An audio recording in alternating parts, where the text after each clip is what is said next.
This is episode number 98 of the Homeowners Show. Whether you're DIY or looking to hire, we're here to help you find the best information and options for you and your home. My name is Kevin Hackett, and here with me is Craig Williams. Hello, and welcome to Homeowners Show. We're glad that you could be part of this Homeowners expedition today. We're expeditionaries. Okay, so we're now vehicles. That's right. We're into the vehicles at this point. You have to put them in the garage, which is part of the home. It all goes together. Okay. Have you ever bought a house that the garage came separately? Well, I don't mean that it was not part of the house, but that you bought the house and they're like, oh, by the way, it's going to be a little bit more for that garage that's sitting right there next to the... No, I have not done that. Okay. So, Point Craig. Well, I didn't know we were keeping score, but... you should see the notches on this side of the table. Oh, man. How you doing, dude? I am doing really well. I have learned a valuable lesson in shop safety. Shop safety? Safety. So did something happen? Yes. Well, what happened? So I was cutting several pieces of wood, and I neglected to wear my safety glasses. Okay. Which, by the way, most people neglect to wear their safety glasses. So let this just be a cautionary tale to everyone. So I neglected my safety goggles, and I didn't feel anything at first, but the next day, my right eyeball was just an immense amount of pain. It was like painful to blink. And I literally felt like I was in the Jesus parable about getting the plank out of your own eye before you go after the whatever in somebody else's. Yeah. I felt like I felt the plank. Not just the speck. You felt the full plank. No speck. There was a plank in my eye, but I couldn't get it out. So I went to the doctor, and I was like, this was like, almost 48 hours later after I'd neglected the safety glass wear. And so I went into the eye doctor, and I was like, I feel there is something in my eyeball. Right. And I can't see it. I can't get it out. My eye's red. And she's tested my vision. My vision's gone down by 10 points. And she's like, I don't know what's going on. So she literally had to flip my eyelid inside out and then go inside and scoop some stuff out. There wasn't anything in there, but there was just eye gunk or whatever. And you're disgusting. Yeah. That's what it is. It'd been a while since I'd had a tune-up, all right? But so she had to get in there and clean everything out, and then I'd put antibiotics in my eye. And then almost a week later, it moved over to my left eye. Oh. It jumped the nose. Yeah. Wow. Which is impressive if you've seen my nose. Yeah, there's no doubt about that. I don't think the camera doesn't do it justice. Yeah, I don't ever turn to the right or the left. It's always straight on. But yeah, so people, get you some good safety goggles. Don't let the specks turn into the planks. It was unpleasant. Well, it sounds unpleasant. And everyone I walked by thought I was winking at them. So you got Winky Craig walking around everywhere, aggressively winking at them.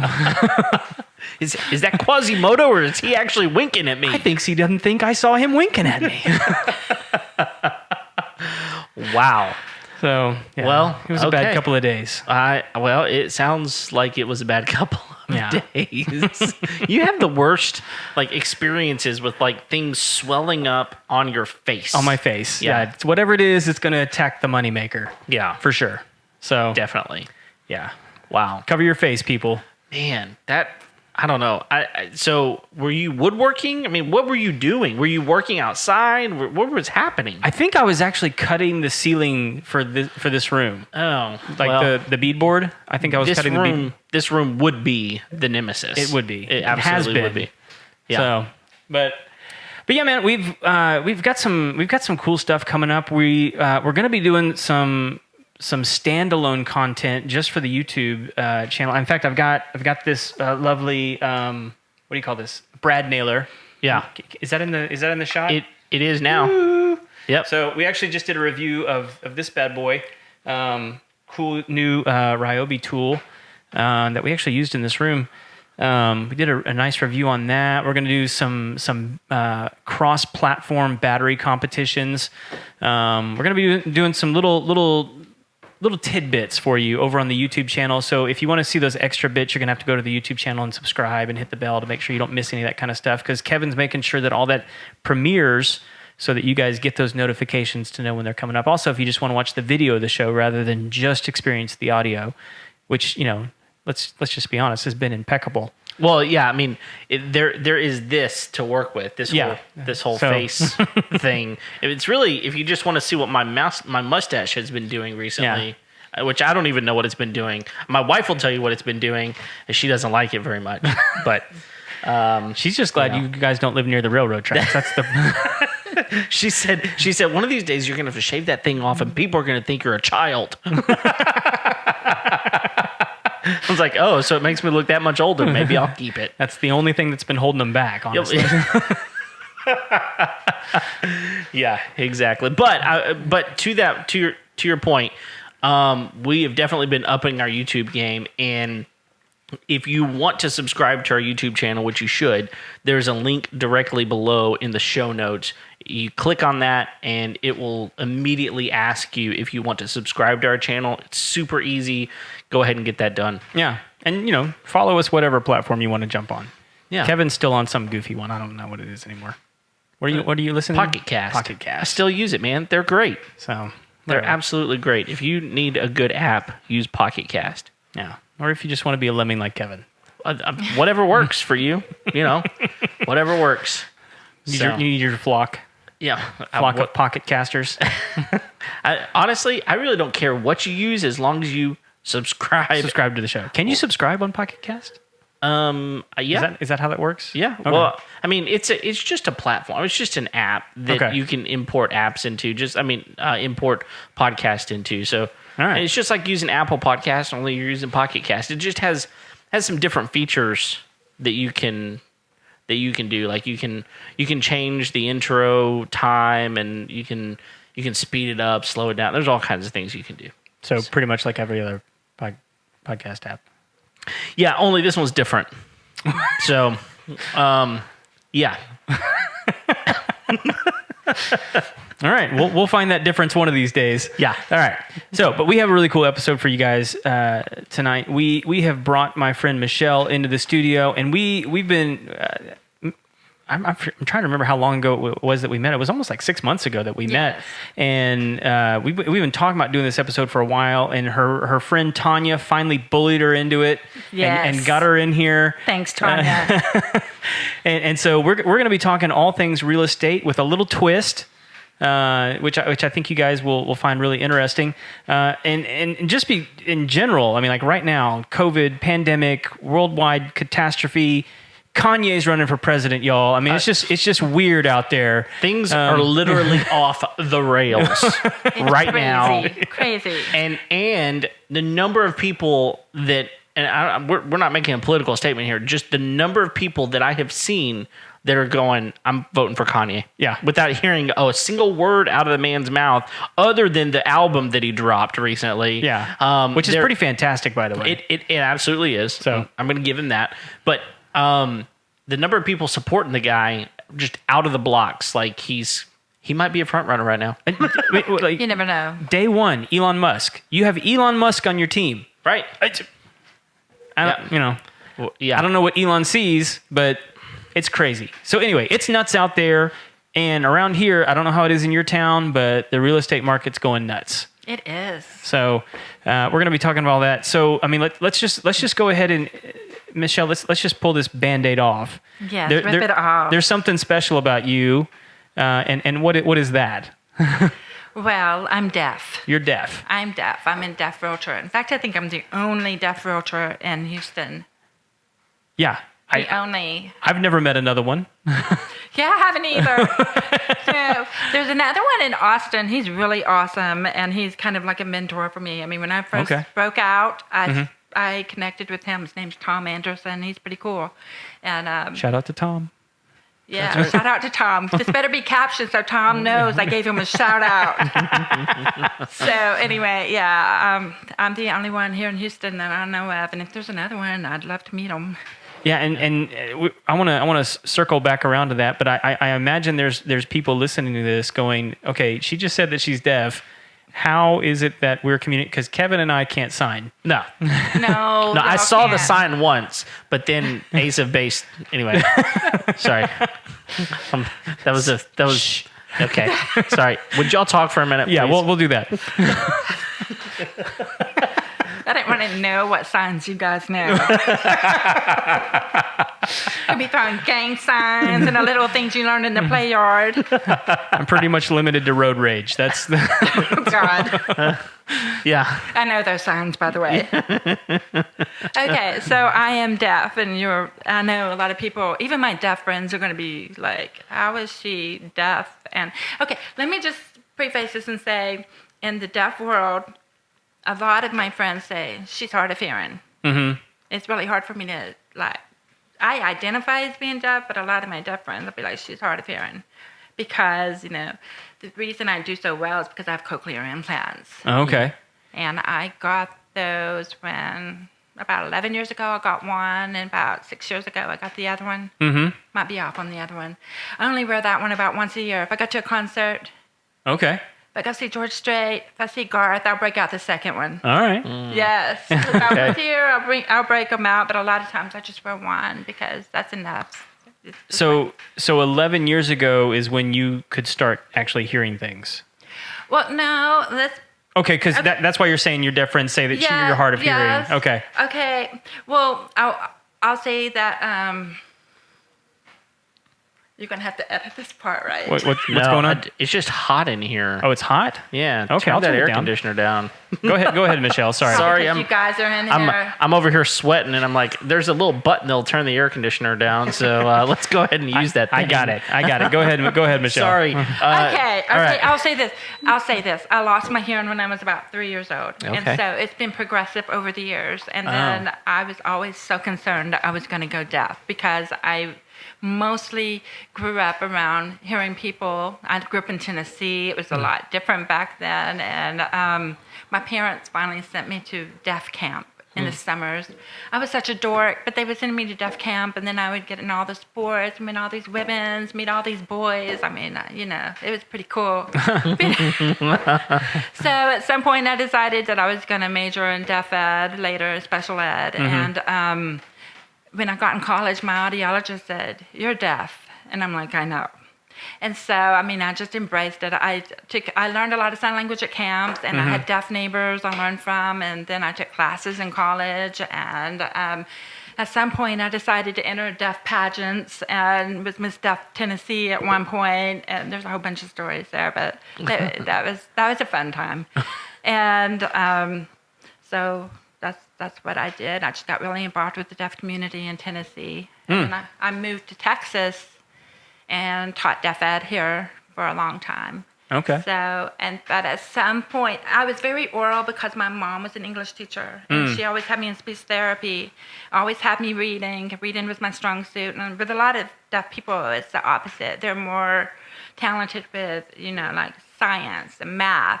Me, those were weak parts for me. But reading, literature, language, I absorbed it. So I had an advantage there, but as I got older, I couldn't hear anything hardly, and I was just lip reading all the time. I was frustrated. If I wasn't at work with an interpreter, I was lost a lot. I just got so frustrated, and I finally went ahead and got the cochlear implant about 11 years ago. Mm-hmm. And did that just change everything for you? That was a game changer. I had a son, so I would put him to bed, and I would listen on the door, and my mind would start making up sounds, and he would be quiet, but I think I was hearing something. I'd open the door, and he'd jump up, and that was the end of nap time. I was so mad. Or the door would be shut, and he'd be crying, and I wouldn't know it. So, it was just like he was starting to speak, and I was like, I can't miss this, So I went ahead and got it when he was about 2 years old. Around the time he was really starting to pick up language, it's like, I've got to do it for him. Yeah. And so I did. Okay. That's all. And a friend of mine recently I was talking to her about this interview, and and she was telling me there's some people in the deaf community that sort of look down a little bit on cochlears. Yes. Yeah. That's pretty true. Have you experienced that? When I was in the Miss Deaf America pageant, I did not make the top 10, thank you, God, because the onstage interview question was like, if a doctor could tell you he could heal you, meaning cochlear implants, how would you feel about that? Of course, you couldn't see everybody else's answers, and I was still catching up on all the politics. I would have gone, oh, that's pretty cool. The right answer was like, I'm fine just the way I am. Right. Yeah. Oh, yeah. Yeah, and I mean, honestly, a lot of times I take my cochlear implants out. If I'm at home, I take them out. I like the peace and quiet. If I play softball with my deaf friends, I take them out a lot of times. You know, I put them in when I need them. Yeah. I go back and forth. My son's having a tantrum, take them off. That's literally what you call selective hearing. Yes. He would have it fit in the back seat. He's grown up now. He's 13, but he'd be in the back seat and he'd be mad at me, and I would take it off and I would hold it up in his face, going, "I'm not listening to you." By the time we got home, he'd be done. It's my mom's superpower. Oh, yeah. That's awesome. Definitely. I could have used that a few times with the three monsters that I've got. Oh, dude, if I just had a volume control on mine, let alone tuning them out completely, just a volume control would have helped. So, yeah. And so you were a teacher for a while. Yes, I taught deaf ed for about 10 years, special ed for about 2. Okay. And what, like, I have no idea what that even entails. Are you teaching like regular classes to kids who are deaf, or are you doing just like special kinds of education for deaf children? I would be mainstreamed in the classrooms working with them on those classes, or I would do resource classes in the deaf ed classroom. I mean, I did a lot of everything. A lot of everything. And it was a lot of paperwork. I think that was the hardest part, is that I wanted to spend more time with kids, but you get so busy with all the paperwork. But yes, I did all kinds of stuff, all subjects. I went from elementary to high school. Wow. Well, I think that's one of the got to be one of the most difficult things is whenever you're the only specialist, they tend to probably lean very heavily on your expertise in that, and then you wind up being the one who gets all of the work. Especially when there's a lot of turnover in the field. Yeah. But some of my best friends to this day, they are from my deaf ed days, and they're out there. I know they're probably going to listen eventually, but they know who they are. But yeah. Was that in Tennessee, or was that here in Texas? When I lived in Tennessee, I taught in Georgia, right over the line, because I lived in Chattanooga. So, and that was 2 years there, and I only had 2 students. I didn't know how good I had it. And then I moved here, and then it was totally different world in deaf ed. And to this day, I'm still friends with a lot of those kids. They're grown up. They have kids. There's one I go to happy hours with sometimes. I mean, you know. Yeah. I see them out. I think here in Houston, there's actually just a private school exclusively for deaf children. That's in Austin. Is it in Texas Austin? School for the Deaf. Yes. Okay.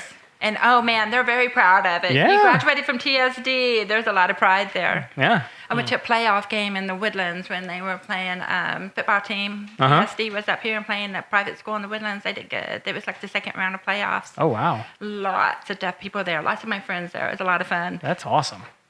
Yeah, I think I think for those of us who are not in the deaf community, I think it's hard for us to fully understand how pervasive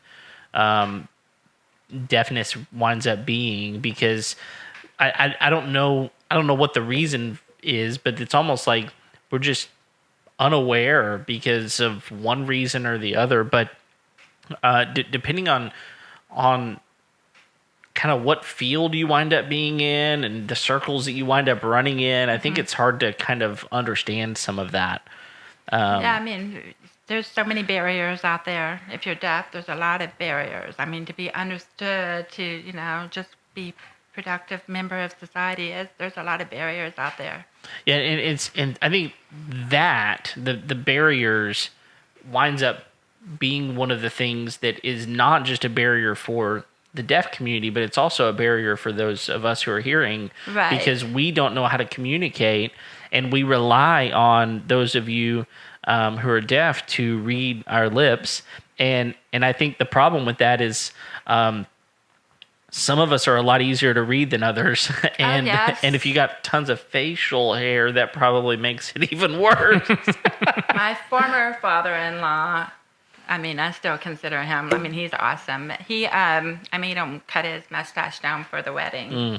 I mean, he has like bigger than yours. Yeah. I mean, he's so awesome. He's He got did the our walrus. wedding. He was the pastor, and I'm like, you've got to cut that down. And I had an interpreter there too, so that helped. Got to go. Yeah, and so I think that makes it even more amazing that you do what you do, which we haven't even really mentioned yet, because you've switched from education. So talk to us about what you're doing now. So I'm a realtor now, and I work with a lot of deaf people. I have like certain niches that I've come up with so far, but it's either I work with a lot of my friends in the deaf community, and there's my mom's groups, and I'm really active in those, and I get a lot of business from those. So those are the two groups that I do a lot of work. They keep me busy. Wow. When I think that was when you and I met the first time, I think that was one of the first questions I asked you once I realized that you were deaf, is like, oh my gosh, like what is it that deaf people are looking for when they go to find a home? Like, it seems like there would be certain things that they would want and need to have in a home and or add on to that home.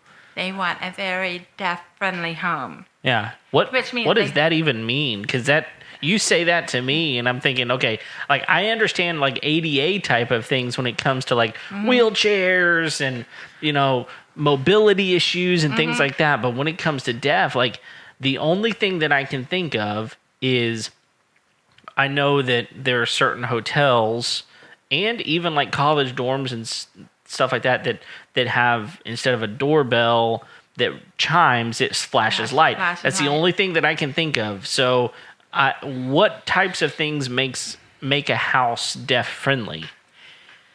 Very open concept. That is the most popular thing with my deaf clients, because a lot of my deaf friends like to throw parties. I mean, I have some fun deaf friends.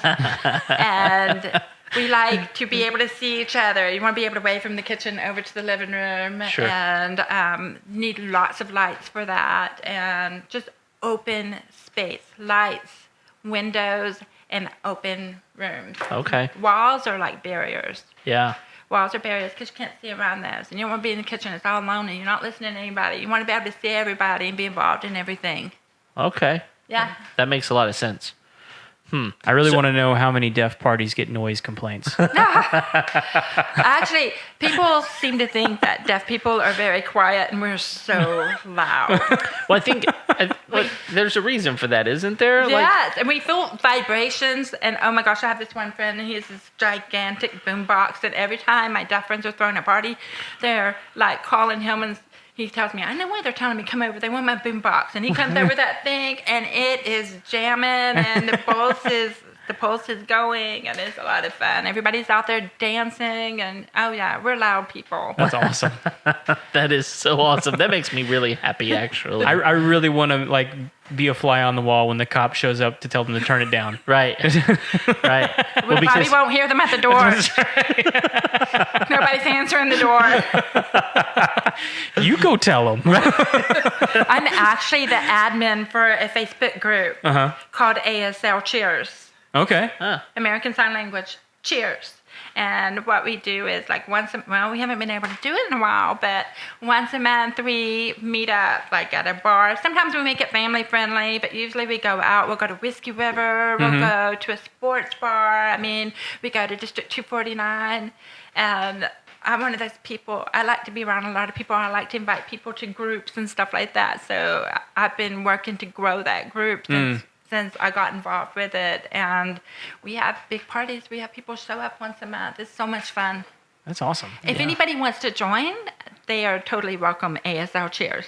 There you go. Cool. If you want to learn sign language, want to be around deaf people, you're going to be overwhelmed with all the deaf people running around at the bar. Okay. So Cool thing. you can show up regardless of whether or not you can hear. Of course. I would Of love, course. yeah. We get a lot of students from Lone Star College that are in the interpreting program that come. Okay, and yeah, join us. that's a big deal over there, isn't it? Oh yeah, they have a great program. So if anybody's interested in interpreting, Lone Star College is great. Yeah, it's interesting. So I I was acquainted with a student one time, not too long back. Had a pretty good friendship with her, and she, in high school, I learned a lot. Like there's different levels of ASL as well, like as far as your fluency goes, like how fluent you are. And I don't remember how many levels there are, but she was like one away from like the most fluent, and she was like a junior or senior in high school and just doing amazing things. And the really bizarre thing about it that most people probably don't fully understand why she would do it is because she didn't know anybody just personally in her family that was deaf or had hearing issues. She just felt this urge, this calling to really be an interpreter and to support that community for some reason. I don't That's really know awesome. why. Just to be an advocate. It's an awesome community. Absolutely. And she's just an amazing young lady. And so anyway, to hear that there are people out there that are interested in helping the community that don't really have any specific tie to the community, I think is pretty amazing. It's awesome. Yeah. There's so many great students at Lone Star College. We try to get them to come out all the time. And actually last year we went to Bar Louise and Katie because one of the students was a waitress there, and that poor girl, man, we threw it at her. Her name's Sarah. I'm so sorry, Sarah. It was the Astros playoff games, and we had so many of us there, and she was just like, oh my gosh, but it was a lot of fun. That sounds like fun, for sure. But so to circle back around, I mean, like open concept in the Yes, home. open concept. What else are we looking for? Basically what everybody else is looking for. I mean, it just depends on each person. But I mean, the main things we're looking for is like open concept, lots of light, lots of windows. You want to be able to see everything going on. Yeah. Yeah. Is the big windows, lots of windows? Is that just It's to be part able of to bringing light in so you can see. Yeah. But Yeah. are different kinds of light different for deaf people? Yeah, I mean, you get some windows and there's just too much shade over there and there's not enough light. I mean, the more bright windows, the better. And the more lights, the pot lights you have up there. But friendly lights. I mean, some of them will just glare in your face. But a lot of those warm lights up there and lots of windows, I mean, that's what we like. Well, I would imagine just because, I mean, like with sound being gone and vision kind of being your focus, you would, I mean, like I would imagine like fluorescent lights might be like an annoyance. I hate fluorescent lights. That's what I was guessing. I hate them. Yeah, I think so too. I like warm lights, but I want them bright. This is awesome. I mean, like what about like LEDs? I mean, those have come a long way now. Are those... Well, I don't know preference for my friends. They haven't really told me anything. But if you ask me, I mean, I'm just like, I actually have a deaf friend. He's like, those lights are really, really good. And we actually had this conversation about a week ago. So it's funny you're asking me that. And I'm like, that light is too bright in my house. Well, we actually had this debate about a week ago.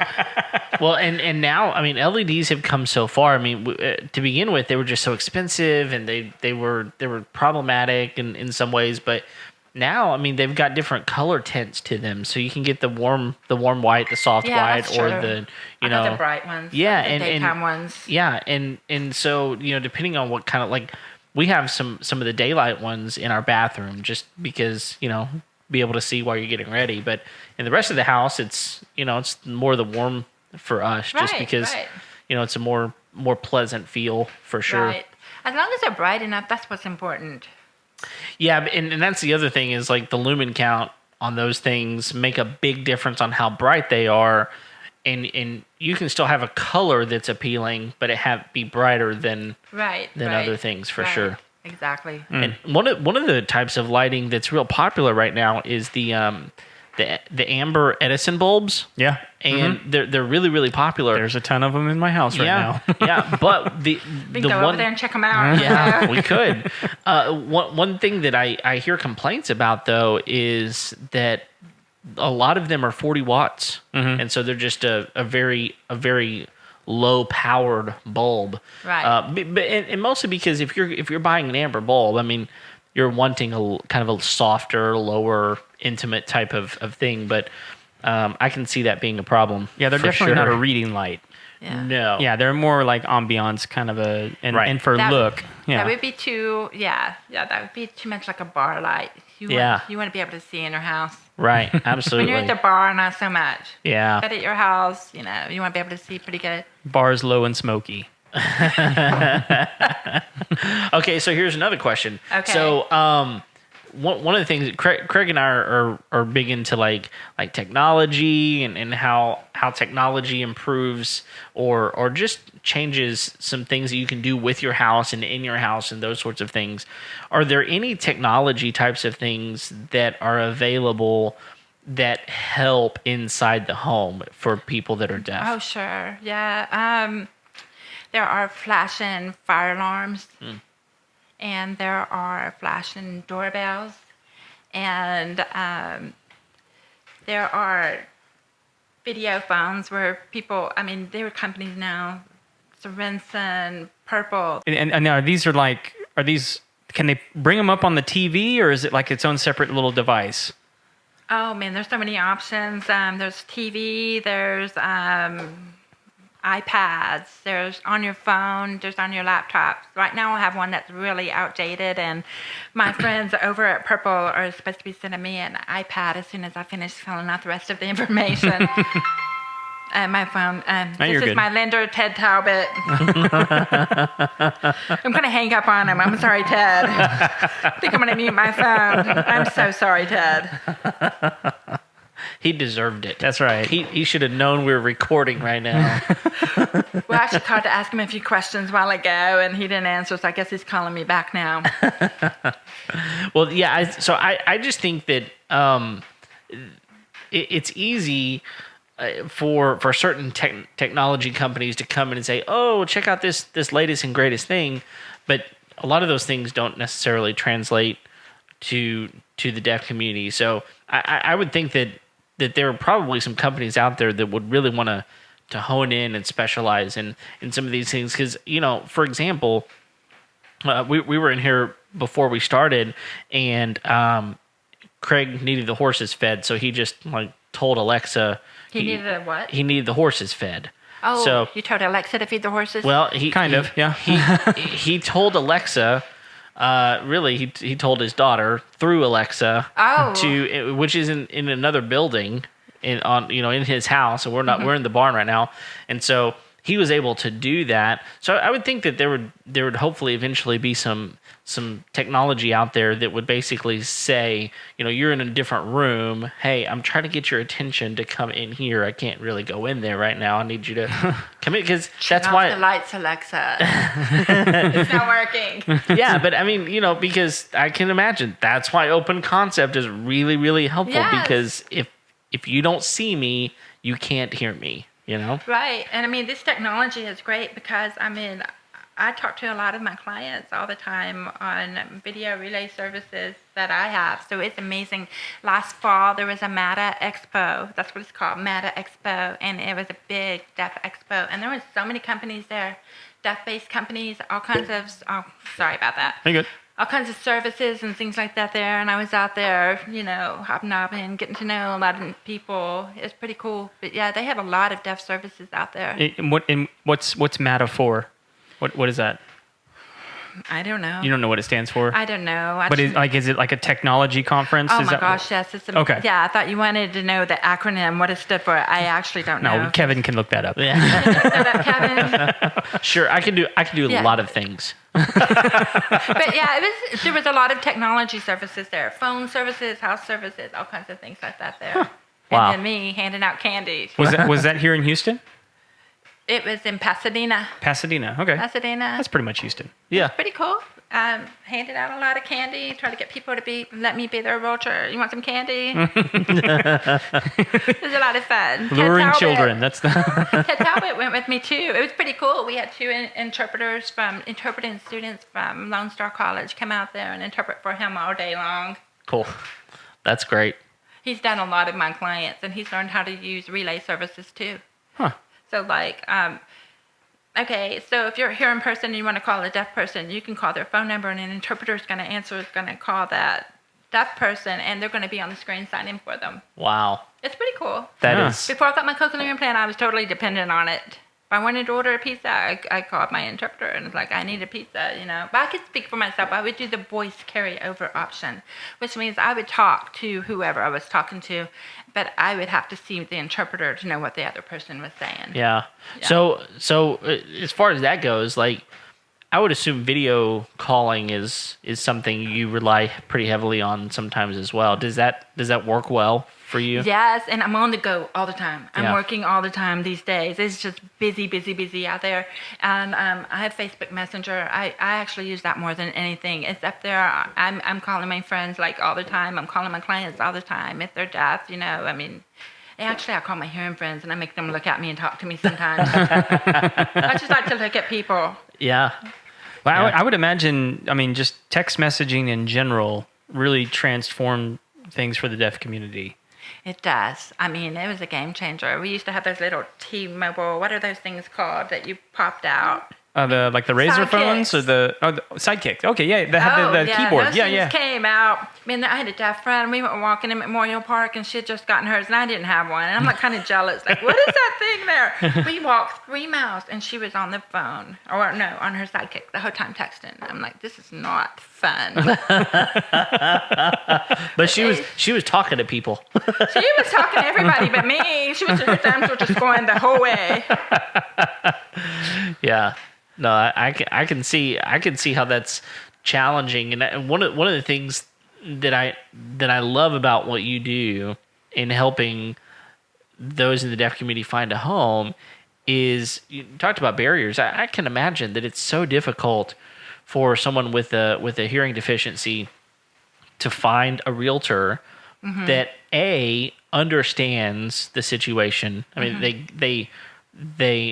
they get it, you know? Right. And then on top of that, being able to communicate back and forth. I mean, there's email, there's texting and those sorts of things, but you know, one of the things that I think is so important about a realtor is having a really good relationship with that Right. person. Right. And the best way to do that is to communicate through voice. Now, your cochlear implants help tremendously, obviously. They do. It gives me an advantage. Yes. Sure, but I would think that there's so much more to that relationship. Whenever there's a hearing impaired person who is saying, I've got someone here who is fully understanding Right. where I'm coming from. With me, I mean, I've got my Facebook Messenger. I can call all the time. I've got that thing going. I call my clients all the time. They get sick of me. And I mean, anytime we go anywhere, I can explain anything. You know, helps a lot with the language. Yes. Yeah. And I would also imagine, and this is something that just occurred to me, that you might have an advantage when you have a deaf client in the negotiations, because you guys can talk to one another. Yeah. Well, we're not all in the same room, Craig. Well, no, I mean, but if you guys are like at a showing, right? They can Right. ask you questions via sign language that anybody else in the room is probably not going to understand what's going on. You know, like they can be very honest, and you can respond very honestly. Not that you wouldn't otherwise. What's the situation here? So like you're in the house at a showing, and you know the seller is there, right? Which is not normally going on. I get Yes. that, but like an inspector or something like that, but they are able to, or you know, like you guys are at We closing. can talk on the side. You can talk on the side and have. We wanted to, yes. We you do know, that. Deaf people do that all the time. I would imagine. I mean, We do that all and the they can time. say whatever they want to say because they know no one else in the room is understanding what you two are talking about. That's true. you That's know. true. So I've like actually when I bought this place, the people that owned it were here when we came to look at it. Were they? Oh yeah. Well, it's because when we bought it, it wasn't even on the market. Oh. So it was a situation Pocket where listing. yeah, it was we had found out that they were going to be selling it, and so we just walked on the property and like, hey. Hey, we're here. That's right. For those of you who aren't watching video, that was Craig's knocking sound. Yeah. That was him knocking on someone's door. It's also the same thing he does whenever he's like, hey, come here. That's how I call my How horses. does that go again, Craig? I need to. Yeah, that's the one. That's the one. Yeah. Okay. That's also my if you don't listen to me, horse, I'm about to spur you. So go. They know what that means. So they know. Yeah. All right. Sorry to derail again. He was right out that window and he just took off that way.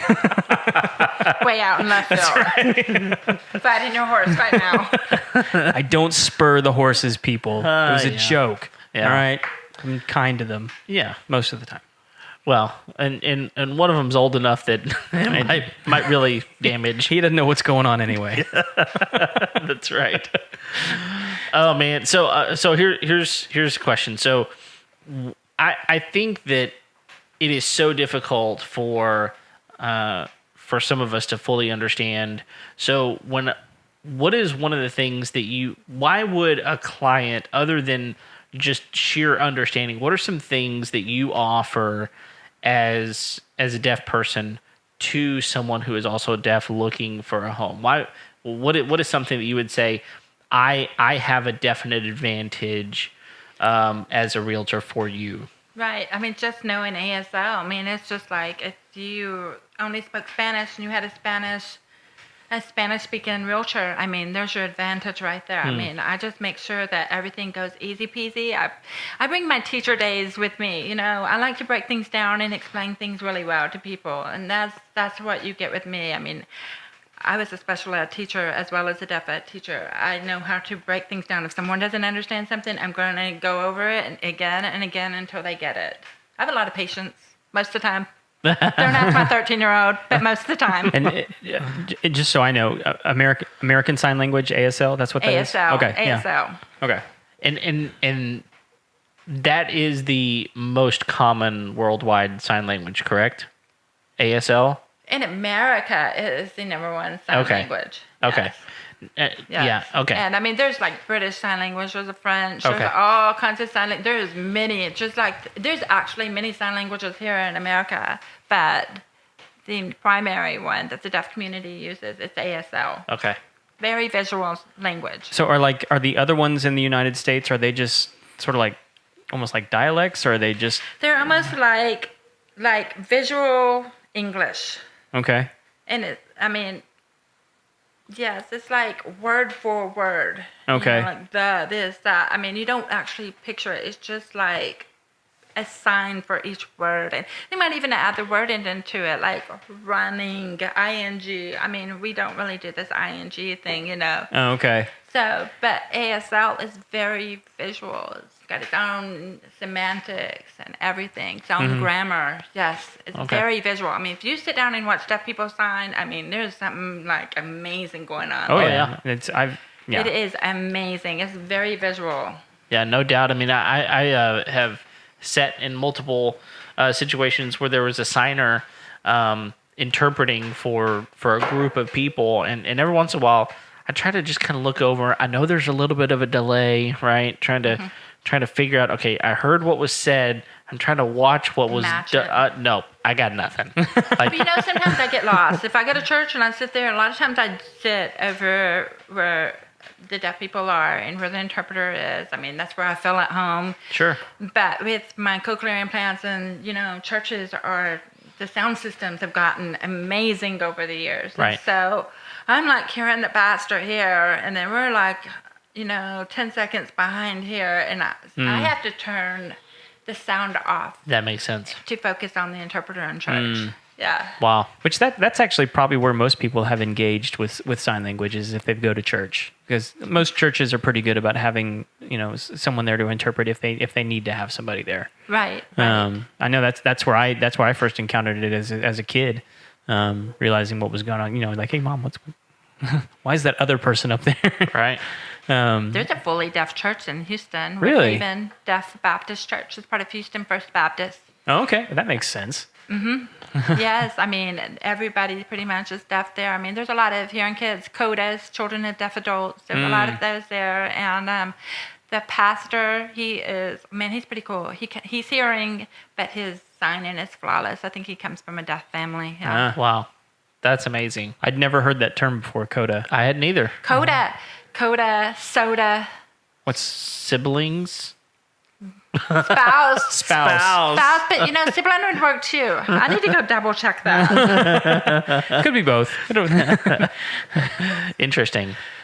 Yeah. Well, and so, I mean, like, you obviously don't just take care of deaf clients. Right. So you've got your mom's group that you're pulling a lot of clients from, and so like there's a lot of weirdness going on in the real estate market right now.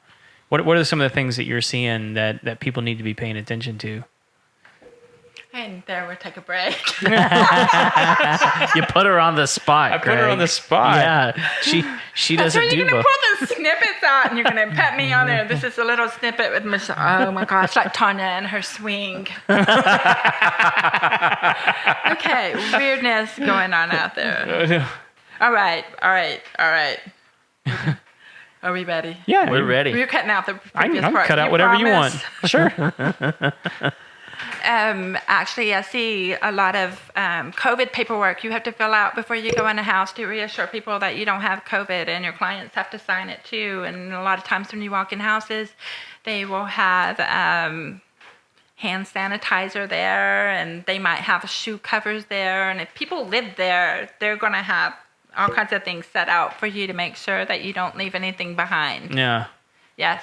that's neat. There's Yeah, it's crazy. virtual home tours now, open houses. My thing, I love to do open houses. If I have a listing, I want that thing sold like that. Right. Yeah, so I get out there and I start marketing it on Facebook, and my son comes with me and he's opening the door, passing out food. I mean, we're getting that house sold as soon as we can, but now they're encouraging a lot of virtual open houses online. Yeah. So that's different. And we did an episode a while back where we were talking about some virtual stuff that they're doing now. Where they're kind of like doing a virtual map where you can sort of just walk through the house on your computer screen and kind of, you can even look up, look like down. the 360 thing. Yeah. Yeah, it's pretty cool, but it's not the same as actually being there. Yeah, I've got to put eyeballs on it. I need to put my nose on it.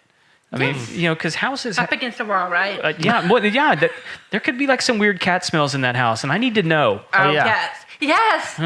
That is one of, yes. You have to go see something. I mean, there are some amazing photographers out there. No doubt. And that room stretches out a mile long, and my clients are walking. It doesn't look like it does in the picture. Yeah. Doesn't smell like you think it's going to smell either. You got to go see it in person. There's nothing you like it. cannot put a smell in a picture. I've tried, and it does not work. No, you can't do it. No, some people, I guess, the old scratch and sniff. If you can like scratch and sniff your computer screen, that'll be the newest thing.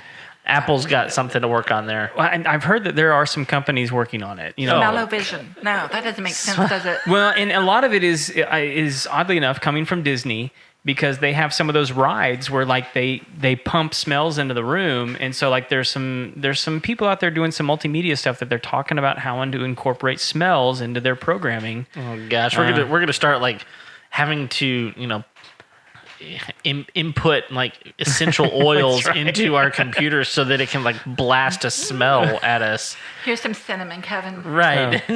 Christmas. And I'll tell you this, man, like the LED lights, I think that's actually a disadvantage to a lot of real estate agents, because one of the tricks I heard is if you're using like incandescent bulbs is to put like a little drop of vanilla on those bulbs, so that when people turn the lights on when they come in the house, it smells like cookies. Ah. I've got to try that. Yeah, it works. Next open house. That is connivery to the next Isn't it? level. It And is. it's less messy than actually making the cookies. Yes. Yeah. Oh, hey, there is so much.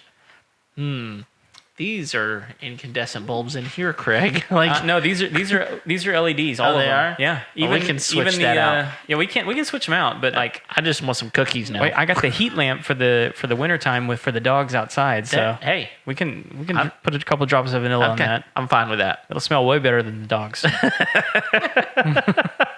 That is true. You used to have those little rings you put on the light bulbs with smells, and you turn Oh, them yeah. on and it smells. I don't know what happened to those. Well, I don't either. I guess LED They didn't bulbs. market to real estate agents. That was their. Yeah, I need to check on that one. yeah. I Yeah, do well, I don't remember have those. any houses coming up where there's major pet smells or anything like that, so I'm not going to use that right away. There you go. I'm just kidding, people. Just kidding. Well, I do know that we've recently had a real estate agent on, maybe 6 or 7 episodes ago, something like that. And yeah, talking about the COVID stuff is bizarre. Whenever And it comes. it's different now than it was when we did that interview. Absolutely. I mean, things are changing so rapidly that I would think for you, trying to keep up with all of these things, and different clients want different things, and different homes, sellers specifically are probably saying, no, I do want this or I don't want that. And so it's almost like every single home probably is doing things differently. Yes, when you walk in, it's different.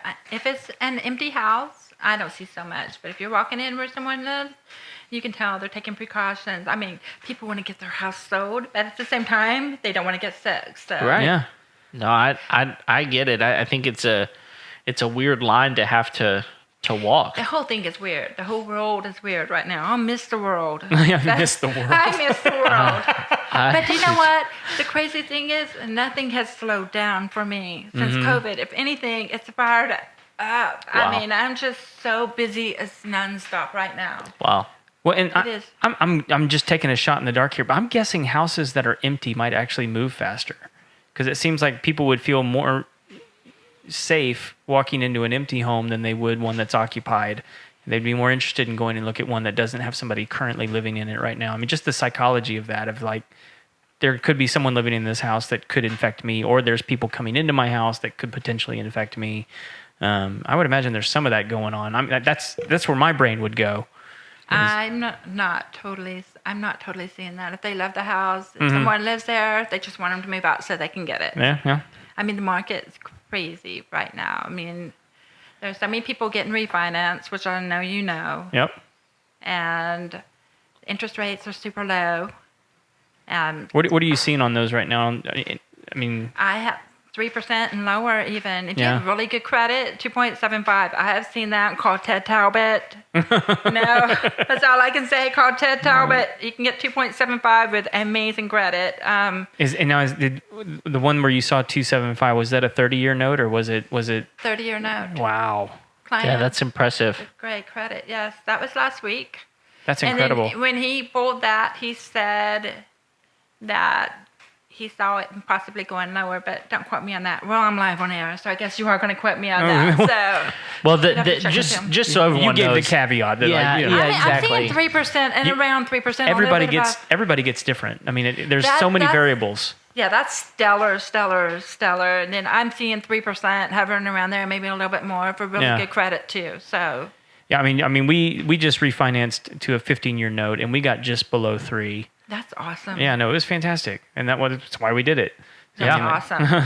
Yeah, no, it's definitely a buyer's market in the interest rates. However, the problem is that the prices of the houses are They're not coming down. they're not coming No. down. No. They're staying up there, and it's, to me, that's maybe one of the most shocking things is that everybody's just around here the taxes came out.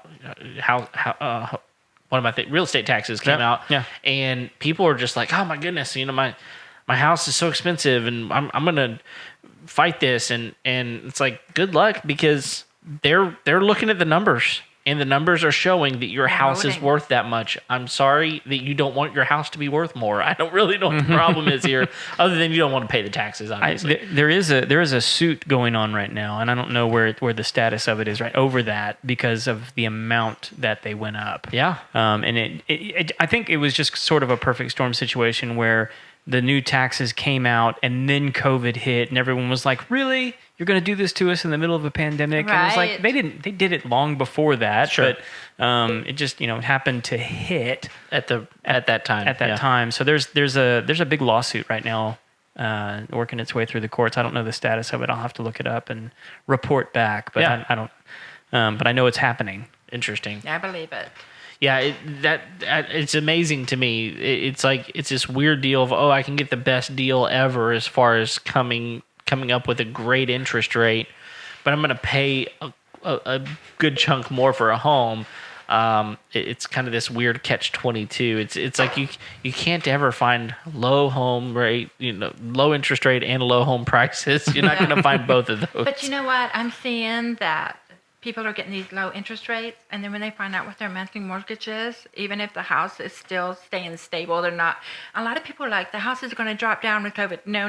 We're super busy right now. And what they're seeing is that their monthly mortgage rate, price is going to be, really low compared to what it Yeah. would have been a year or 2 years ago. When I bought my house, I mean, I was a sucker, and I had a higher interest rate then. It was a lot higher then than it is now. So, Wow. and I'm seeing my clients paying not a whole lot more than I'm paying for a lot more of a house now. Yeah. Yeah. It's fascinating. So you say it's a buyer's market, but I think sellers have the advantage right now too. Interesting. Because there's a lot of competition for certain homes in a certain price range. 200 and below, you're going to see they're going quick. Yeah. So Yeah, and I would think that it's interesting because it's like you mentioned the perfect storm. It probably is kind of amazing because the buyers are going lowest interest rate we've ever seen, and the sellers are going, I can sell my house for more than I've ever been able to sell it. And it's keeping the market alive through COVID. I mean, I'm so grateful for it. It's keeping me busy. Yes, it's keeping me busy. Are there things that you're seeing from buyers that they're looking for in homes because of COVID or because of the situation that maybe they weren't focusing on as much before? No, not particularly. They're all just trying to get the best interest rate out there, and They just want the house they want they're for the trying price to they want. Yeah. They're trying to hustle and be the first ones to get that dream house they see. But because the interest rates are low, there's so many people out there buying right now that they're competing with all of them. And as soon as something goes up, you got to grab it. Yeah. I've just had a lot of people tell me, like, especially people with kids that have told me, I really wish I had, property like what you have. You're right. So that when like schools are shut down, like I don't feel like I'm, I've been thinking even about like parents with children in like apartment complexes and things like that have just been like stuck in that one place. And not be able to like, even like, because if you go outside, you have, like 300 neighbors that are also there trying to get outside and get some vitamin D. In that small space. Yeah. And you mentioned that. Okay. You do mention that. And I see so many people now that want pools that didn't want pools before because who knows how long COVID is going to last. So a lot of people want entertainment at their home. I am seeing more of that. That is the one thing I do see. Yeah. Well, and I think we're about to experience some uniqueness from our homes. I mean, there's all this up in the air about what's going to happen in the fall with school. Like, are they going back? Are they not going back? Are they going to have like a modified version or what? And I don't know if people are paying attention, but there's a lot of teachers that are saying like, we're not going back. There's a lot of them that are going back and are, adamant about it, and they love that, for whatever reason, they feel good about it. They care about the kids a whole lot, or for whatever, they have their reasons. The other ones that want to stay home, they have their reasons too, and both probably have really good reasons. But we may end up with like a teacher shortage. Yeah. I believe it. Where kids can't go back and a certain amount can't go to school. And then, we're going to be in another homeschool situation, and that's going to make home in your house a totally different environment. And all of a sudden people are going to need like another bedroom in order to do school in, or a yard to do PE or whatever. It's I don't see it getting less weird from this moment on. I think it's going to take a while. I think so too. It's going to be sticking around for a while. I don't even know the fall's coming and I have to make this decision. I feel sorry for the teachers that don't have a choice here. They have to go back and they're being told you have to teach online classes and your classes that are here. And you've got a chance of taking this home to your kids. Yeah. Yeah, and I've got a friend who lives in North Carolina, and they've made the decision in the state that they're going to do virtual. Oh, across the board? Across the board. Wow. But before I make that 100%, at least for the school, I'm going to say at least the school she's in, they're doing 100% virtual. I think it is a state, but yeah, states do different. School districts different. And other. I mean, like Texas is weird. They are. But so this friend specifically, the school she teaches in, they're doing virtual, but she is a teacher and she is being required to teach from her classroom. So she's got to be at the school teaching from her classroom virtual, and they're basically doing a deal where you have these virtual classrooms and you're still going to school full time. You're kind of switching classrooms virtually, right? But the teachers are in their classroom. The problem is she's got 2 kids at home, and they are required to learn from home, and her husband has to go to work, And so she just recently had to resign because she said, I can't do both. I cannot, I can't have my kids home by themselves while I teach from school. And I think what's going to wind up happening, and I don't know how this is going to work, but I think that school districts are going to have to pull back somehow and say, we're going to have to give you some options, because otherwise there is going to be a shortage of teachers. I'll tell you this, virtual teachers right now that are on these virtual online schools, they're the ones sitting back going, man, I'm glad I'm doing this. Yes. They've already been preparing for this. So it's like the whole introverts unite type of thing right now. These virtual teachers are going, we got this, So it's crazy world that we're living in. One of my best friends has a homeschooling business. Shining Stars Homeschooling, if you guys want to check it out on Facebook. And she is slammed. So she used to teach Deaf Ed with me. She's one of my girls from back in the day. And she started her own homeschooling business. I used to teach for her after I stopped teaching. So I did some jobs with her, homeschooling and tutoring. And she's so busy now. She's slammed. She's never been busier. She's just like, I can't believe what a big year I'm going to have next year. Oh, man, I can't imagine. Yes. Yeah, I've had a lot of parents just tell me they're just going to say, nope, not going. Yeah. Right. So, I mean, just right off the bat, they're like, and like the biggest complaint I'm hearing is like, I'm not making my kids wear a mask all day. Yeah. They won't do it. I agree with that. So, I don't think it's that healthy to wear one all day, but a lot of parents don't have choices. They got to go to work. Yeah, right. I'm an admin in a mom's group, and we have these conversations all the time. I'm glad you brought I was just fixing to ask you about that. I would imagine this is something that's circulating around in that quite a bit. Mm-hmm. Yeah. Yes, moms talk. Moms got event. Moms get together. Yes. I'm an admin along with my friends Sarah and Alejandra and Tanya, who you know, and we put this group together during COVID. We just decided we've been really, really good friends. And Sarah's my rodent and fields girl. Alejandra does my hair. And here's Tanya. She cleans my houses. And I'm the realtor girl. And we just all got together. And we talked all the time. And we said, let's start a group. So we started a group. And it's called Life as a Mother. Okay. Yeah, we kind of keep it G-rated there. And it's a fun group. I mean, we keep it clean. We really do keep it clean. And it's just women supporting each other. And we talk about all these issues all the time. Moms are worried because, they got to go to work and you've got little kids. I don't know what I would do if my 13-year-old were younger and I had to go to work. Yeah. And I'm a single mom. Yeah. So what would I do? So, I really feel for these moms. Yeah, absolutely. Well, in these Facebook groups, particularly these mom groups, I mean, like, a lot of people don't realize that, like, women make most of the purchase decisions for the home. And so there is so much commerce happening in these moms groups on Facebook. It blows me away. I'm in a few referral groups, and like 8 times out of 10, the referrals are coming from groups I can't be a part of. I am not allowed, but that's because that's where they're going to find the things that they need in order to take care of their home. And I imagine that's where you're picking up a lot of business as well, as from some of these mom groups that, they're looking for somebody to trust. They're looking for somebody to look out for their interests, and who they're going to ask. They're going to ask other moms.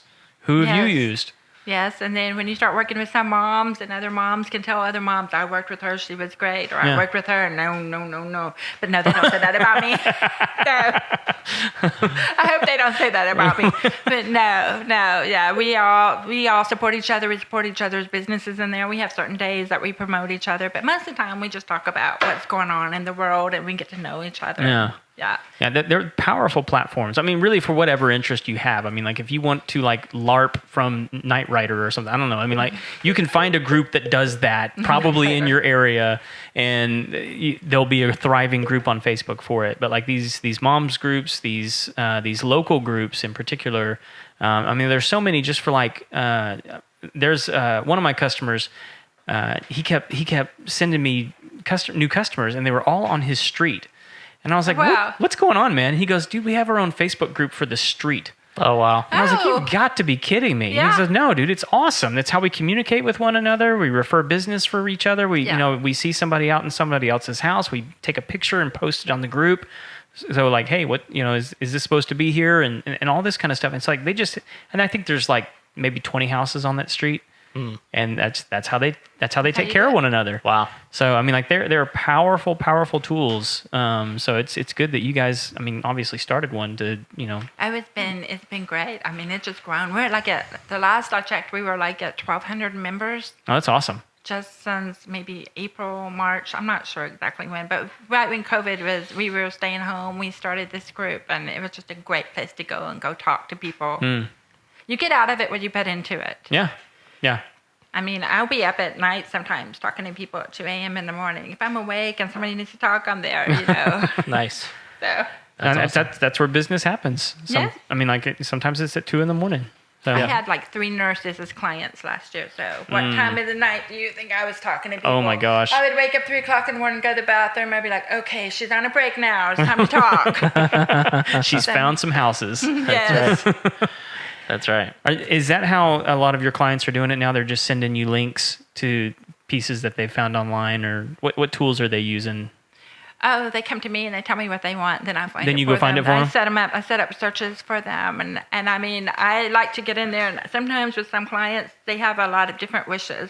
We might want this. We might not want this. We might want this part of town or that part of town. So I'll send multiple searches to keep it really neat and organized. So if they decide they don't want something, we'll delete a search. But when they're first starting out, I'll give them everything they want. They start looking at it, and then I'll tweak it if they need me to. Yeah. Cool. Yep. What else you got, Kev? Oh, I mean, you've done a really good job of kind of, we've kind of been all over the board as far as the deaf community goes, like understanding a little bit about the things that we don't understand, to real estate and how that's impacted. I think there's a lot that we've really touched on. Is there anything that, as you were thinking about coming on the show today, that you thought, I'd really like to, make sure that we talk about this? Is there anything we've missed that you want to talk about? Can we pause now? It's okay if you don't have anything. I'm just curious. We're pausing this one, and then we're coming, but this is the edit part. You're going to put me on a snippet on this one. Whoa. No, it's okay. Okay. It's okay if you don't. I mean, if we've covered everything. I had tons of thoughts. You know what? I've been so busy. I mean, just like constantly busy. I've been running since early this morning. Yeah. So it's like, I thought today was going to be my homework day. Oh. Make notes for what we can go over for the show. And, okay. All right, we're taking a break now? We are currently, yes, but we can. You're gonna put this We can come back. I'll ask the question again, and then you can. I think my brain just stopped for a minute there. It's okay. Anything I wanted to talk about? I think we should keep all of this. Yeah. You're gonna keep all of this, aren't you? Man, I'm feeling so relaxed right now. Do you have a drink or anything? No. Okay, That's the after show. Yeah. After party. the show. Okay. So I'll ask you again. Is there anything else you wanted to talk about that we didn't get to yet? We've talked about a lot of things. I did want to tell you that Bible verse is, if there is a splinter in your neighbor's eye. No. Wait, back up. I used to use this on my brother. Okay, hang on. Let me back up. Not to help him, but I got it. I wanted to tell you this at the beginning of the show. The Bible verse is, don't complain about the splinter in your neighbor's eye when there's a log in your own. That's right. Yep. I used to use that on my brother. It was my favorite Bible verse. I can't believe you were talking about it tonight.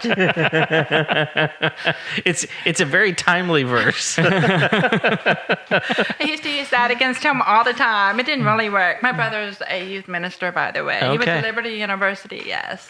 Did he ever get the log out? Yeah, he's a really good guy. Okay. He's perfect. He's amazing. Yes, I'm the wild child in the family. That's good. Yeah. Because those logs hurt. Yes, they do. But basically, you asked me if there's anything I wanted to talk about. So, I mean, I'm pretty much an open book. I have a Facebook page, and it's Michelle Sells Houston. I'm at 1,199 members. So if someone could like it and get me to 1,200, that would be great. Kevin, jump on that right now. I'll get on it right now. Absolutely. That's easy. I post crazy stuff on it all the time, fun stuff. I'm not one of those. I'm not hawking wares on there. It's not like, what's that channel called where they're always selling stuff? The Home Show Network.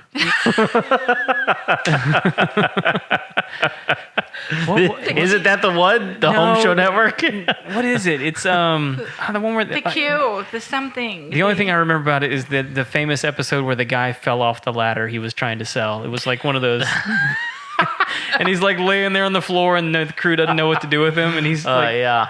Could you cut to something? That's me when you guys ask me a question I'm not ready for.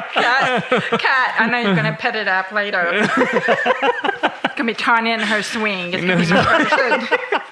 Yeah, we forgot to tell you, we actually can't edit any of this. So. You better be editing a couple of things, Kevin.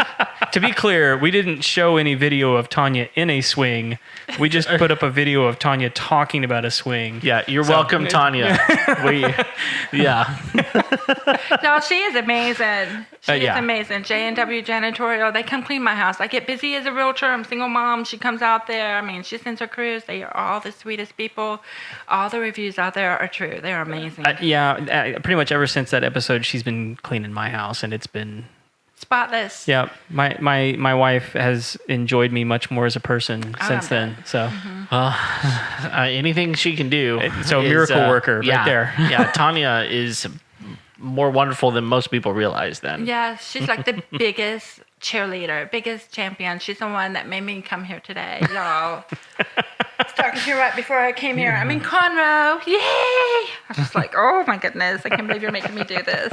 But it's been fun. Y'all I'm glad fun. she did. No, I'm thrilled that she did, because like I said earlier, you have a uniqueness about you that that you're willing to share, and that you're helping people in amazing ways, and so man, just really people need to know about that. They need to know about that, and I'm just thankful that you did come and spend the time with us today. It's been wonderful. Well, you know what? I will tell you this, okay? Here's the thing with me being a realtor, you know. I was always trying to figure out how do I cater to people in the hearing world where they don't see my deafness as a weakness. And how do I make the deaf community realize I'm one of them, and I'm not trying to, put on a show or anything. I'm here for you too. And there was always this big separation, and Tanya has been in my ear saying people need to know the real you. So I guess this is the first time I've married those two parts of me as a realtor. Yeah. Or maybe even as a person, because I'm just trying to show people I can service this side and I can service this side. But I mean, it's like, I don't know that I'm trying to hide my deafness. I mean, if I take my cochlear implants off, I don't hear anything. I am deaf as a doorknob. I tell my deaf friends, I take these off and you hear things that I don't hear. I promise you.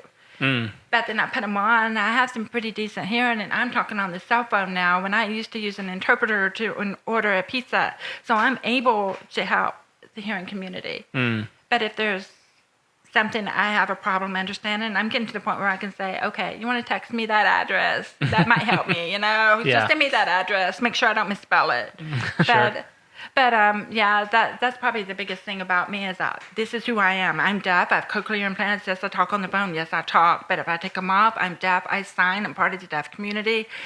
I play softball with I have my friends that I hang out with all the time. We're playing all the time. Deaf softball, and I mean, when we go play tournaments, just this past weekend, I mean, most of my team is deaf, and if we're not all deaf, it's because someone backed out. We had to put a hearing person in there that day. Yeah, they're the token hearing person. That's right. You are the token hearing person today. They don't get the signs when they're on the bases for sure. Oh, I got that. Oh man, that's when we sign you, and that's an awesome thing that hearing teams don't know what we're talking about. we do strategy out there that other people don't know. Oh, now man. that strategy fails a lot of times. Well, because there's also this thing called execution. You have to execute. We have great plans. That's right. We do. Talk some mad trash, and they don't even know it. I have no idea. Yeah, but that's the biggest thing about me. I mean, I'm just multifaceted. Is that the right way to say that? Absolutely. Yeah. I mispronounce a lot of words. No, That that comes with was the good. territory. That was spot on. Yeah, it was good. Well, I will tell you this. So So once we kind of start winding down the show, there's something that we cannot let you leave without doing the final four. The final four. That's right. So we got the final four questions that we ask all of our clients. I said clients because I don't know why, because that's the wrong word. You talked about using the wrong word. That's the wrong word. All our guests. That's the one. Because we ain't charging you anything and you're not paying us anything. Thank you for putting me on here free. There you go. Free advertising. Thank you guys. Well, this show would go away really quickly if we started charging people to come on the show.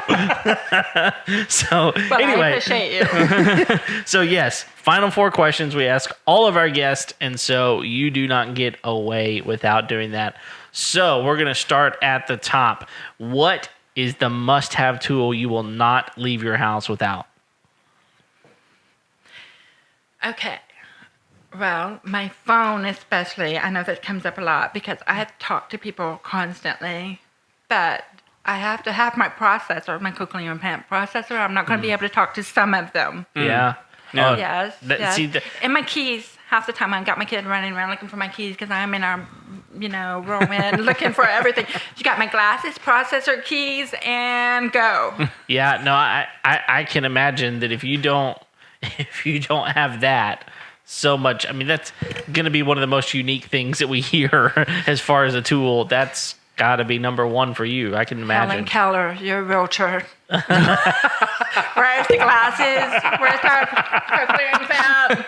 Got to have all the accessories. I feel horrible about laughing about that right now, but You it should is. be laughing. I'm trying to be funny. It was funny, so I'm gonna laugh. Right, I take my processor off and my glasses off, and I am Helen Keller. I got this little bevel right here with my phone. I'm not listening to my kid. I'm not watching TV.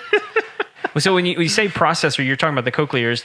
Do you have to recharge those at night? Oh, or? yes. Yeah. Oh, and for my hearing clients out there, most of them know that every now and then we'll be in the middle of an inspection or something. I'm like, wait, my battery died. Hang on a second. Run and change them, and I'm right back there. There you go. All right. So here's what I have to know, and this just now occurred to me because I'm insensitive.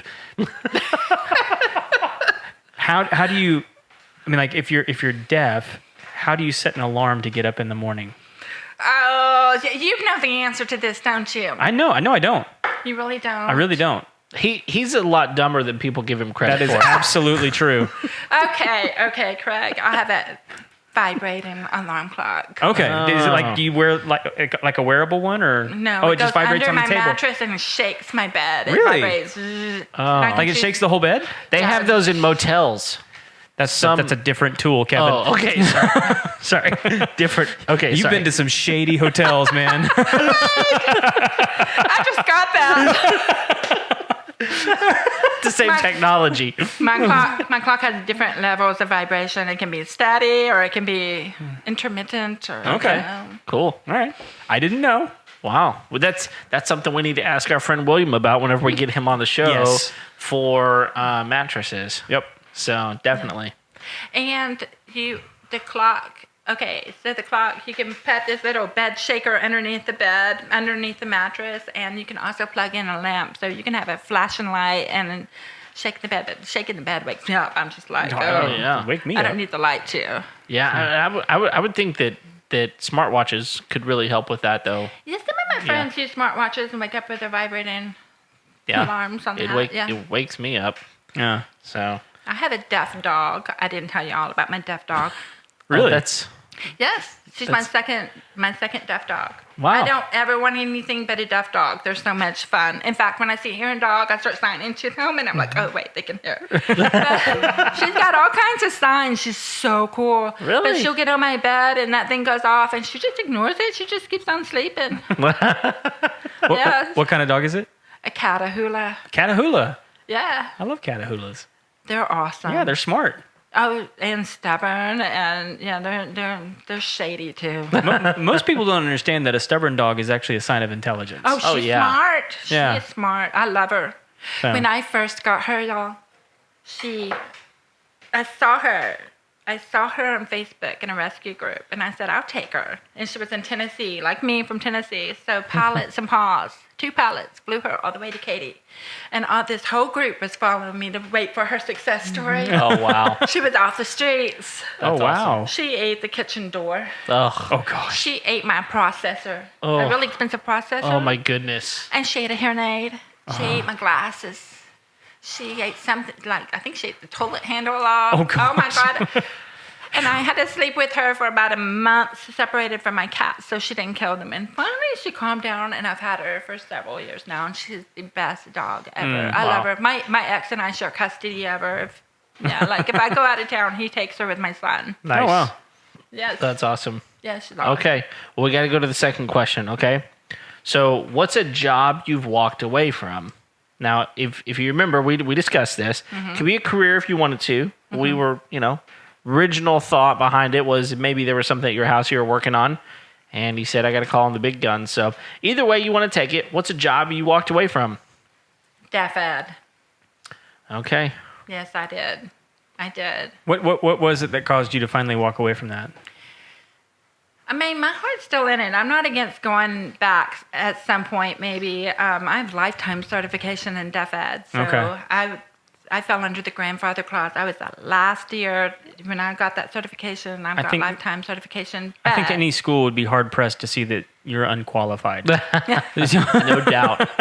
No doubt. I mean, I loved it, but at the time I got married, I wanted something different, and I started a home business with my ex-husband, and we did remodeling, then we got into hardwood floor business, and so my Houston handyman, if you want to give him a shout out, that's James Deloney. You can give that guy a call. I mean, he does great hardwood floors. It's his business now. It's not mine. And he's engaged to this great girl named Cherie, and she has a florist business, but he's still doing that. But anyway, we got into that. We started that business, and I started advertising for him and marketing for him. And I was watching a lot of HGTV. I had a baby at home, and I thought you could just show 3 houses and you could sell one. I watched House Hunters all the time.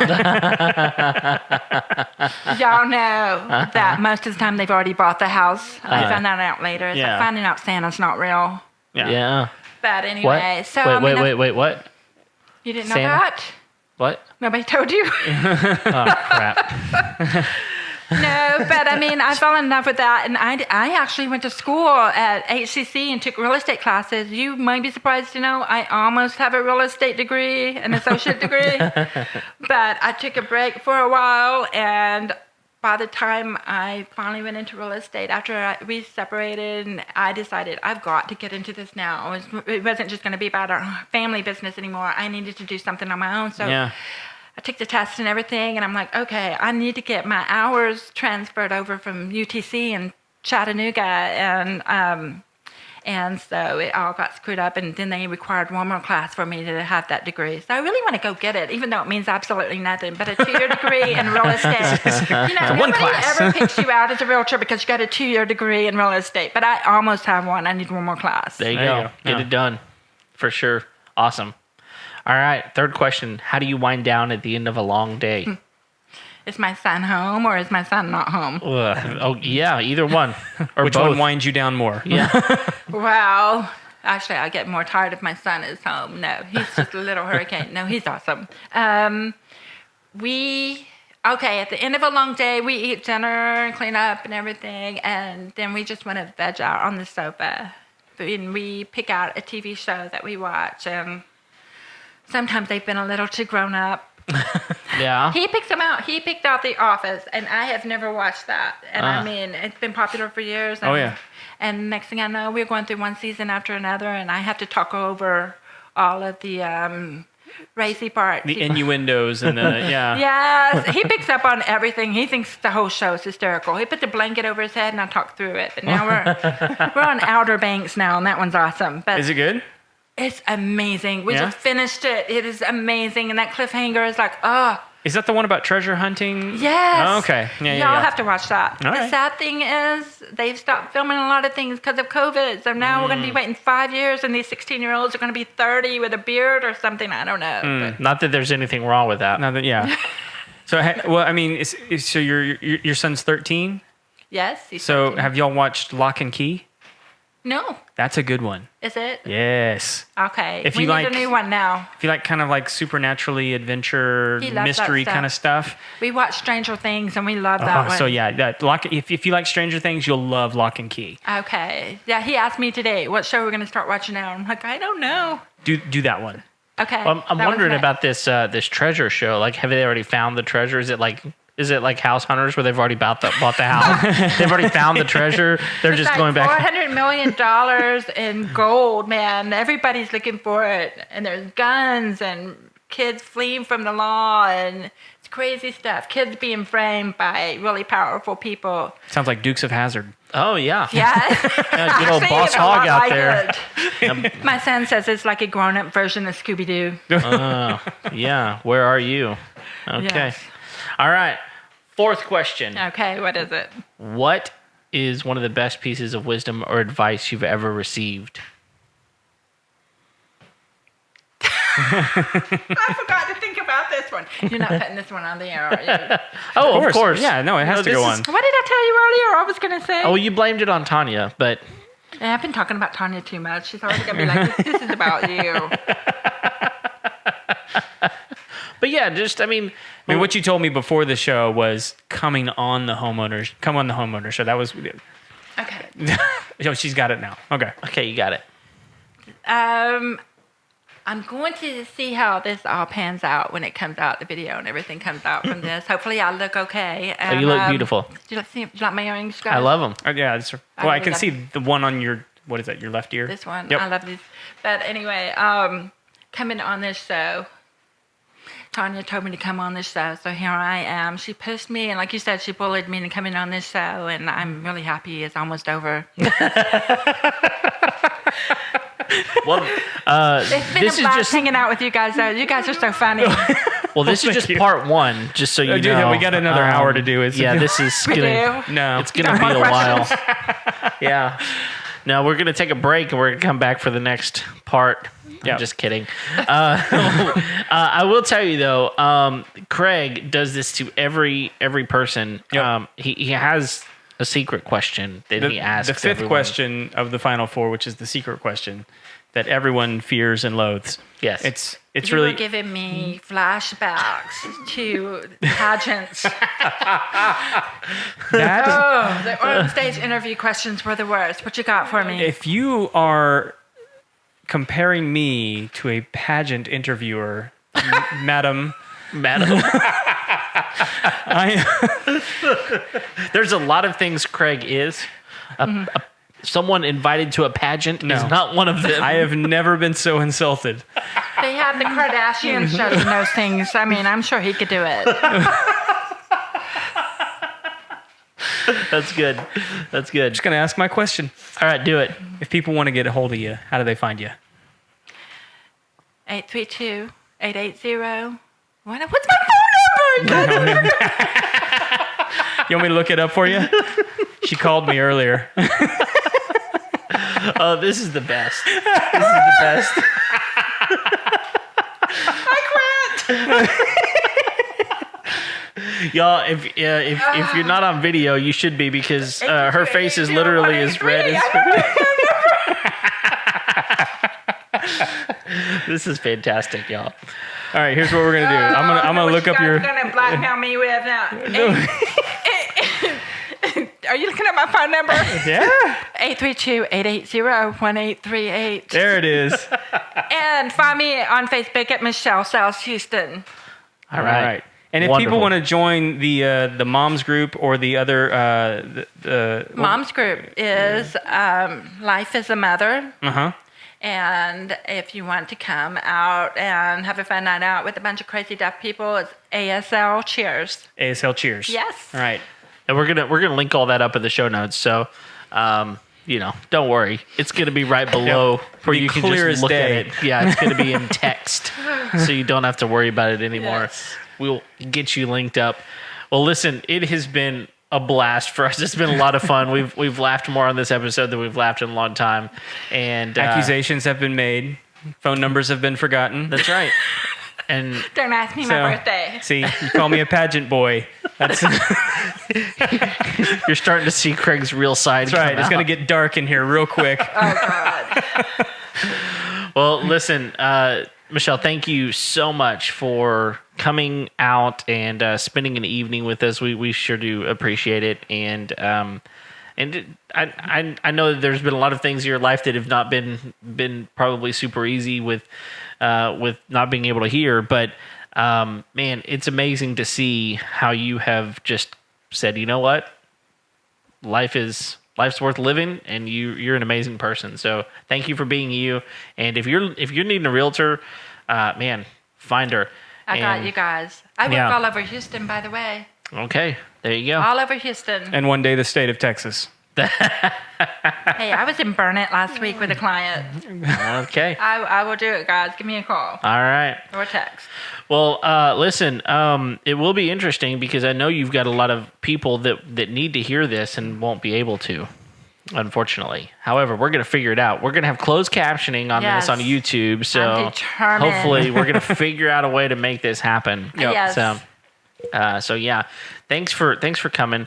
Thank you all out there for downloading today's episode. We hope you enjoyed it. If you haven't, please go and subscribe, like us on Facebook, and leave us a review. That would be absolutely wonderful. Rate us and give us a review on iTunes. That would be fantastic. And yeah, we're here every Tuesday. So thanks for being with us. And until then, we'll see you next time. See ya.